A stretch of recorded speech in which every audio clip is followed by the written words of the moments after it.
প্রিয় দর্শক, আপনারা দেখুন, মতিউর রহমানের ছেলে ইফাত যে ছাগলটা 15 লক্ষ টাকা দিয়ে ক্রয় করছে, ওই ছাগলের বিট আর এই ছাগলের বিট সেম কোয়ালিটি। আপনার কানটা দেখেন, কানগুলো দেখেন, মাথাগুলোটা দেখেন, শরীরটা দেখেন। আরে ভাই, উনি যে 15 লক্ষ টাকা দিয়ে ছাগলটা কিনলো, সর্বোচ্চ মাংস হইলে কতটুকু হইবে? 20 কেজি মাংস হইব। উনি একটি ভাইরাল হওয়ার লাগা চেষ্টা করছে, কিন্তু এই ভাইরাল যে ওনার কাল হইয়া দাঁড়াইব উনি বুঝতে পারে নাই। আপনারা দেখেন, এই যে মাশাআল্লাহ এই ছাগিটা দেখা যাচ্ছে, এটা কিন্তু ওই রকম একটা ছাগল, ওই রকম একটা ছাগি। এই ছাগিটা যদি সাদেক এগ্রুতে যায়, এটাকে যদি বলা হয় 10 লক্ষ টাকা, তাহলে কিন্তু এটা দাম 10 লক্ষ টাকা হবে, দর কষাকষি হবে। ছাগল তো এইটা যেই বিটের ছাগল, ওইটাই কিন্তু একই বিটের ছাগল। আপনার কানগুলো দেখেন, এই যে কানগুলো দেখেন, মাথাটা দেখেন, এটা শরীরটা দেখেন। আরে ভাই, এই টাকা পাইলো কই থেকে? এই ছেলে কি কোনো চাকরি করে? এই ছেলে কি কোনো ব্যবসা করে? না আকাশ থেকে টাকা ডাইলা দিছে ওর কাছে? 15 লক্ষ দিয়ে একটা ছাগল কিনা 70-78 লক্ষ টাকা দিয়ে গরু কুরবানি দেওয়া, এটাকে আসে কোথায় থেকে? ওনার বাপ হচ্ছে একজন রাজস্ব কর্মকর্তা। এই ছাগল কাণ্ড করতে গিয়া ওনার ছেলেকে বাইরে অস্বীকার। এটা এই ইফাত ওনার ছেলে না। শেষমেশ আমরা বিভিন্ন মিডিয়াতে বিভিন্ন খবরে জানতে পারলাম উনি নাকি মাথা ন্যাড়া কইরা দেশ থেকে বাগছে। তাহলে ভাই, দেশ থেকে যে তুমি বাগলা, তাহলে তুমি কতটা সুখ শান্তিতে এখন আছো? তুমি মাথা ন্যাড়া করলা, ছেলেকে অস্বীকার করলা, আবার প্রথম সংসারের বউ আত্মীয় কেউ জানতো না যে তোমার এটা দ্বিতীয় সংসার, এটা দ্বিতীয় সংসারের ছেলে। এখানেও থলের বিড়াল একটা বাড়ি আসলো। তো তুমি তো সবকিছু হারাইলা, তোমার মান সম্মান হারাইলা, ধন সম্পদ হারাইলা। আবার এদিকে দুদক কি করছে? দেশ থেকে যখন বাইরে হয়ে গেছি গা, তখন তারে নিষেধাজ্ঞা দিছে, দেশ থেকে বাইরে দিতে পারবে না। কিন্তু আর এই বেটা তো এর আগে তোরা ঘুম বেচা মাথা ন্যাড়া করে দেশ থেকে বাইরে গেছি গা। তো এই এই নিষেধাজ্ঞাটা দেশ থেকে যাওয়ার আগে দিত, তাহলে দেশে থাকলে একটা 2-4টা কথা বাইর হইতো। তো বেড়াদন মাথা ন্যাড়া করে দেশ থেকে বাঁচছে।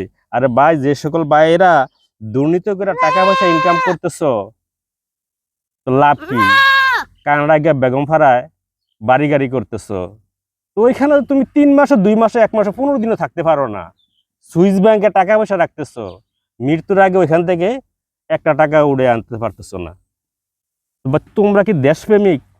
তোমরা কি উচ্চ শিক্ষিত হইয়া ছোটল শেষরা সুরের তো তোমরা আর বড় সুর? একজন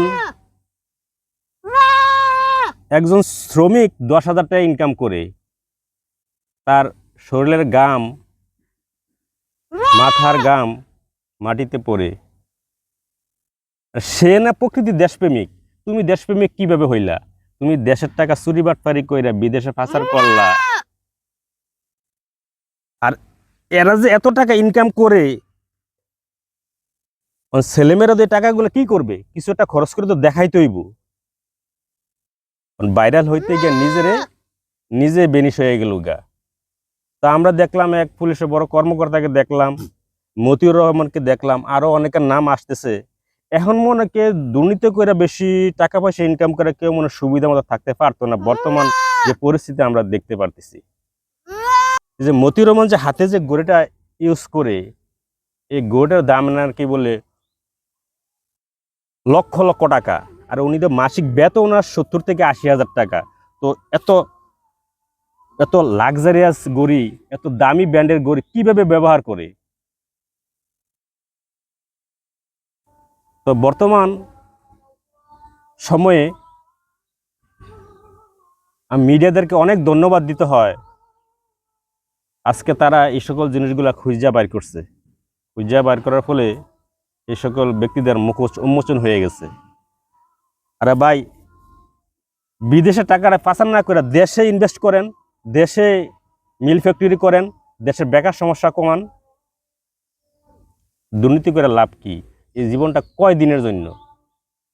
তাই সে যে 15 লক্ষ টাকা দিয়ে ছাগলটা কিনলো, যদি এ 15 লক্ষ টাকা দিয়ে যদি 10টা গরু কিনতো, 10টা গরু কিনা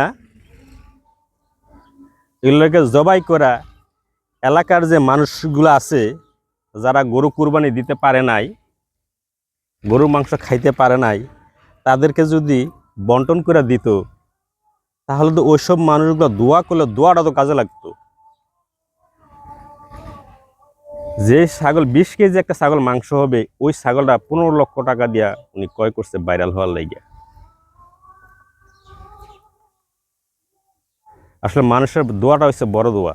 আজকে যদি উনি গরুগুলো জবাই করে দিয়া মানুষকে দিত, তাহলে এলাকার মানুষ ওনাকে ভালো বলতো, তাহলে আজকে তার এই পরিস্থিতি এরকম হইতো না। তো ভাই সবাই একটু ভেবেচিন্তে কাজ কাম করেন, আমাদের দেশটার দিকে একটু তাকাইয়েন, তাহলে দেশটার উপকার হবে, মানুষের উপকার হবে, আমরা সবাই বাঁচবো। আসসালামু আলাইকুম।